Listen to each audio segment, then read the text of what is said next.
Hello everyone, welcome to my YouTube channel. ನನ್ನ first long video ಇದಕ್ಕೆ support ಮಾಡಿ please friends. ನನ್ನ daily routine start ಆಗೋದೆ ನನ್ನ ಮಕ್ಕಳು ಹೇಳೋಕ್ಕೂ ಮುಂಚೆ. ಅವರು ಎದ್ಮೇಲೆ ಏನೂ ಮಾಡೋಕ್ಕಾಗಲ್ಲ, ಅದಕ್ಕೆ ಬೇಗ ಫ್ರೆಶ್ ಆಗಿಬಿಡ್ತೀನಿ. ಅದರಲ್ಲೂ ಫ್ರೆಶ್ ಅಪ್ ಆದಮೇಲೆ ಸ್ವಲ್ಪ ಗಾಳಿಗೆ ಹೋಗಿ ನಿಂತ್ಕೊಂಡ್ರೆ ಒಂಥರ ಮೈಂಡು ಮನಸ್ಸು ಎಲ್ಲ ಒಳ್ಳೆ ಫೀಲ್ ಕೊಡುತ್ತೆ. ನಂಗೆ ಆ ಥರ ನಿಂತ್ಕೊಳ್ಳೋದು ಅಂದರೆ ತುಂಬ ಇಷ್ಟ. ಫ್ರೆಶ್ ಅಪ್ ಆದಮೇಲೆ ಮಾಯ್ಶ್ಚರೈಸ್ ಹಚ್ತಾ ಇದ್ದರೆ ಮುಖ ಎಲ್ಲ ಫುಲ್ಲು ಡ್ರೈ ಅನಿಸುತ್ತೆ. ಅದರಲ್ಲೂ ನನ್ನ ಮೊದಲೇ dry skin, moisturise compulsory apply ಮಾಡ್ತೀನಿ ನಾನು ಫ್ರೆಶ್ ಅಪ್ ಆದಮೇಲೆ. ಹೊರಗೆ ಬೇರೆ ಮಳೆ ಬರ್ತಾ ಇದೆ, ತುಂಬ ಜೋರಾಗಿ ಬರ್ತಾ ಇದೆ, ಗುಡುಗ್ತಾ ಇದೆ. ಮೇಯ್ನಾಗಿ ಇಲ್ಲಿ ನಮ್ಮ ಕಡೆ ಎಲ್ಲ ಈ ಸೀಸನಲ್ಲಿ ಗುಡುಗೋದು ಕಮ್ಮಿ, ಆದರೆ ಇಲ್ಲಿ ಗುಡುಗುತ್ತೆ. ನಮ್ಮ ಮನೆಯವ್ರು ತಿಂಡಿ ತಂದಿಟ್ಟು ಹೋಗಿದ್ರು. ನನ್ನ ಮಕ್ಕಳು ಹೇಳೋಕ್ಕೂ ಮುಂಚೆನೇ ತಿಂಡಿ ತಿನ್ಕೊಬಿಟ್ಟೆ. ಹಾಗೆ ಅವ್ರು ಎದ್ದರು. ಇಲ್ಲಿ ಹೇಳ್ತಿದ್ದಂಗೆ ಅವ್ರಿಗೆ ಹೊಡೆದಾಟ ಶುರು ಆಗುತ್ತೆ. ಇಲ್ಲಿ ಪಕ್ಕದ ಮನೆ ಹುಡುಗಿ ಇವರು ಹೇಳೋದನ್ನೇ ಕಾಯ್ತಾ ಇರ್ತಾಳೆ. ಆಟ ಆಡೋಕೆ ಇಲ್ಲಿ ಯಾರೂ ಇರಲ್ಲ, ಹಾಗಾಗಿ ಇವರಿಬ್ಬರೇ ಇವ್ರನ್ನೂ ಬೇಗ ಫ್ರೆಶ್ ಅಪ್ ಮಾಡಿಸಿ ತಿಂಡಿ ಮಾಡಿಸ್ಬಿಟ್ಟೆ. ಅವರೇ ಮಾಡ್ತಾರೆ ಆ್ಯಕ್ಚುಲಿ, ನನಗದೊಂದು ತಲೆನೋವು ಇಲ್ಲ. ಆದರೆ ಅವ್ರನ್ನ ಮತ್ತೊಂದು ಸಾರಿ ಫ್ರೆಶ್ ಅಪ್ ಮಾಡಿಸ್ಲೇಬೇಕು.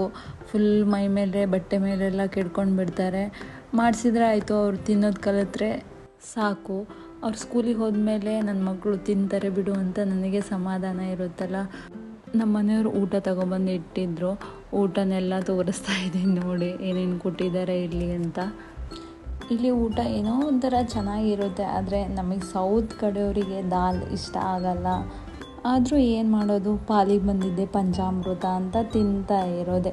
ನಾನ್ ವೆಜ್ ಆದ ದಿನ ಮಾತ್ರ ತುಂಬ ಚೆನ್ನಾಗಿರುತ್ತೆ, ವೆಜ್ ಆದ ದಿನ ಅಂತೂ ತುಂಬ ಡಲ್ ಆಗಿರುತ್ತೆ. ಓಕೆ, ಪರವಾಗಿಲ್ಲ. ಈ ಥರ ಫ್ಯಾಮಿಲಿ ಕೂತ್ಕೊಂಡು ಊಟ ಮಾಡೋ ಫೀಲೇ ಒಂಥರ ಖುಷಿ ತರುತ್ತೆ. ಅದರಲ್ಲೂ ಅವ್ರಿಗೆ ಟೈಮೇ ಇರಲ್ಲ. ಸಿಕ್ಕಿರೋ ಟೈಮಲ್ಲೇ ಫ್ಯಾಮಿಲಿನ ಖುಷಿ ಪಡಿಸ್ಬೇಕು ಅನ್ನೋದೇ ಅವ್ರ ಉದ್ದೇಶ ಆಗಿರುತ್ತೆ, ಮತ್ತೇನೂ ಇಲ್ಲ. ಅವ್ರು ನೋಡಿದರೆ ನಮಗೆ ಒಂದೊಂದು ಸರಿ ಬೇಜಾರಾಗುತ್ತೆ.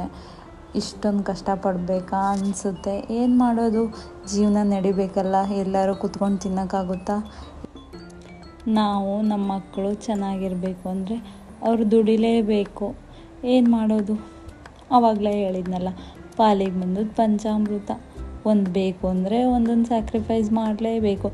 ಹಾಗೆ ಅವರು ಬಂದರು ಡ್ಯೂಟಿ ಮುಗಿಸಿ. ನಾನು ಸ್ವಲ್ಪ ಬ್ರೆಡ್ ರೋಸ್ಟ್ ಮಾಡಿಕೊಡೋಣ ಮಕ್ಕಳಿಗೆ ಅವರಿಗೆ ಅಂತ. ಇಲ್ಲಿ ತಂದಿರೋ ಪಾತ್ರೆನೇ ಕಮ್ಮಿ, ನಾವು ಅದರಲ್ಲೇ ಅಡ್ಜಸ್ಟ್ ಮಾಡ್ಕೊಂಡು ಮಾಡಬೇಕಲ್ಲ. ತಿನ್ನೋದಂತೂ ಬಿಡೋಕ್ಕಾಗಲ್ಲ, ಅಡ್ಜಸ್ಟ್ ಮಾಡ್ಕೊಂಡು ಚೆನ್ನಾಗಿ ತಿಂತಾ ಇರಬೇಕು. ಅವ್ರು ಜಿಮ್ ಮಾಡ್ತಿದ್ದಾರೆ, ಹಾಗಾಗಿ ಬ್ರೆಡ್ಡಿಗೆ ಪೀನಟ್ ಬಟರ್ನ ಹಚ್ಕೊಟ್ಟೆ, ಸ್ವಲ್ಪ ಪ್ರೋಟೀನ್ ಸಿಗಲಿ ಅಂತ. ಮತ್ತು ನನಗೆ ತಲೆ ನೋಯ್ತಾಯಿತ್ತು ಸಿಕ್ಕಾಪಟ್ಟೆ. ಸ್ವಲ್ಪ ಕಾಫಿ ಮಾಡಿಕೊಂಡೆ. ಅವರೆಲ್ಲ ಬ್ರೆಡ್ಡು ತಿಂತಾಯಿದ್ರು, ನಾನು ತಿನ್ನಲಿಲ್ಲ. ಸ್ವಲ್ಪ ಕಾಫಿ ಮಾಡಿಕೊಂಡೆ ನನಗಾಗಿ. ಸಂಜೆ ಆಯಿತು, ವಾಕ್ ಹೋಗೋಣ ಅಂದರು. ಹಾಗೆ ಅಲ್ಲೇ ಪಕ್ಕದಲ್ಲಿರೋ ದೇವಸ್ಥಾನಕ್ಕೂ ಹೋಗಿ ಬರೋಣ ಅಂದರು. ದೇವಸ್ಥಾನಕ್ಕೆ ಹೋದಿವಿ. ಇಲ್ಲಿ ಸ್ಪೆಷಲಿ ರಾಧಾಕೃಷ್ಣ ಮಂದಿರ ತುಂಬ ಇದ್ದಾವೆ. ಇಲ್ಲಿ ನನ್ನ ಮಗಳು ಕಿತಾಪತಿ ಮಾಡ್ತಾ ಇದ್ದಲ್ಲ, ಆಲ್ರೆಡಿ ತೋರಿಸ್ತೀನಿ ನೋಡಿ ಸ್ವಲ್ಪ. ಇಲ್ಲೇ ಪಕ್ಕದಲ್ಲೇ ಒಂದು ಪಾರ್ಕ್ ಇತ್ತು ಸಣ್ಣದು. ಹೋಗಿ ಮಕ್ಕಳನ್ನ ಆಟ ಆಡಿಸ್ಕೊಬರೋಣ, ಅವರಿಗೂ ಸ್ವಲ್ಪ ಮೈಂಡ್ ಫ್ರೆಶ್ ಆಗುತ್ತೆ. ಮನೆಯಲ್ಲೇ ಇದ್ದು ಬೇಜಾರಾಗುತ್ತೆ. ಅವ್ರು ಇನ್ನೂ ಸ್ಕೂಲಿಗೆ ಹೋಗ್ತಿಲ್ಲಲ್ಲ, ಹಾಗಾಗಿ ಅವ್ರು ಪಾರ್ಕಲ್ಲಿ ಆಡುವಾಗ ಅವ್ರ ಮುಖದಲ್ಲಿರೋ ಖುಷಿ ನೋಡಿದರೆ ಏನೋ ನಮಗೆ ಸಿಕ್ಕಂಗೆ ಫೀಲ್ ಆಗುತ್ತೆ. ಹೌದು ತಾನೇ, ಮಕ್ಕಳು ಖುಷಿನೇ ನಮ್ಮ ಖುಷಿಯಾಗಿರುತ್ತೆ. ಅದರಲ್ಲೂ ಅವರಿಗೆ ಅವ್ರ ಪಪ್ಪನ ಜೊತೆ ಟೈಮ್ ಸ್ಪೆಂಡ್ ಮಾಡೋದು ಅಂದರೆ ತುಂಬ ಇಷ್ಟ ಮಕ್ಕಳಿಗೆ. ಯಾರಿಷ್ಟ ನಿನಗೆ ಅಂದರೆ ಪಪ್ಪನೇ ಅಂತಾರೆ. ಪಪ್ಪ ಅಂದಾಗ ತಾಯ್ದೀರಿಗೆ ಆಗೋ ಖುಷಿನೇ ಬೇರೆ. ಅದು ಅಮ್ಮ ಅಂದಿದ್ರೆ ಅದು ಅಷ್ಟು ಖುಷಿ ಆಗ್ತಿರ್ತೇವೆ ಇಲ್ಲೋ ಗೊತ್ತಿಲ್ಲ. ಮಕ್ಕಳು ನಂಗೆ ಪಪ್ಪ ಇಷ್ಟ ಅಂದರೆ ಆಗೋ ಖುಷಿನೇ ಬೇರೆ. ಹಾಗೆ ಟೈಮ್ ಆಯಿತು ಅಂತ ಬೇಗ ರೂಮಿಗೆ ಬಂದು ಊಟ ಮಾಡಿದ್ದೀವಿ. ಅವ್ರಿಗೆ ಮತ್ತು ಬೆಳಗ್ಗೆ ಬೇಗ ಹೋಗಬೇಕಲ್ಲ. ಈ ವ್ಲಾಗ್ ನಿಮಗೆ ಇಷ್ಟ ಆದರೆ ಪ್ಲೀಸ್ ಸಬ್ಸ್ಕ್ರೈಬ್ ಮಾಡ್ಕೊಳ್ಳಿ.